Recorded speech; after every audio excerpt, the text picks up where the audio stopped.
As a DDRC navigator, it is my role to assist you with applying for a DD Medicaid waiver. There are essentially 4 main steps that I am responsible for helping you complete. One of the responsibilities is providing options counseling. During this step, it is my responsibility to identify your needs.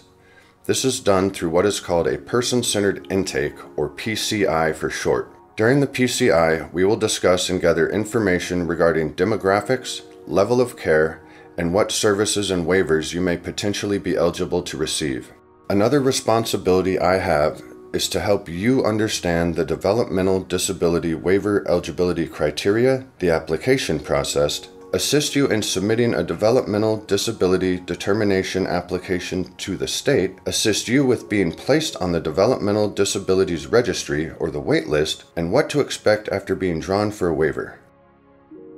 In order for someone to be determined eligible for developmental disability waiver services, the state will look for evidence of a substantial functional limitation as defined by consistently functioning at or near a level that is 2 standard deviations delayed or 25% delayed, or functioning at or below the 2nd percentile when compared to the typical functioning of chronologically same-age peers in at least 3 major life domains. These areas include self-care, receptive and expressive language, learning, mobility, self-direction, capacity for independent living, and economic self-sufficiency. There must also be evidence the disability was manifested before the age of 22 and is likely to continue indefinitely and reflects the person's need for a combination and sequence of special, interdisciplinary, or generic care, treatment, or other services that are of lifelong or extended duration and are individually planned and coordinated.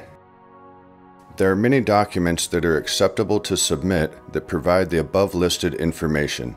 Together, the DDRC navigator and applicant will help gather the following documentation: developmental assessment by early intervention or infant learning program, school district special education evaluations and evaluation summaries, known in Alaska as the Evaluation Summary and Eligibility Report, school district individual education plan, individual family service plan, psychological assessment, neuropsychological assessment, evaluations from specialists such as occupational, physical, or speech therapy, and Division of Vocational Rehabilitation assessments and evaluations. It is important to note that depending on the age of the applicant, there are timelines on how old the above documentation can be.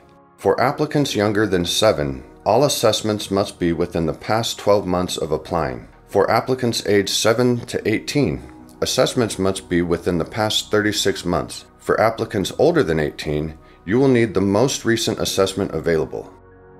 Once the applicable documentation is collected, the DDRC navigator will submit your developmental disability determination application to Senior and Disability Services through the Harmony Data System for review and to make a determination on your eligibility. Once an eligibility determination is made, the DDRC navigator will inform you of the determination and provide further options counseling and assistance depending on the determination and the reason for the determination.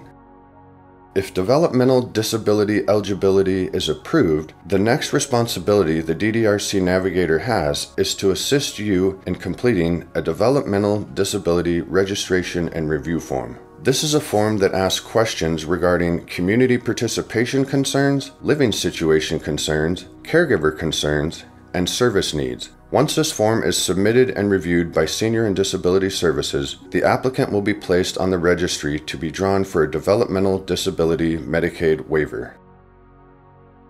Once a person is drawn for a waiver, Senior and Disability Services will send a letter with a long list of care coordinators.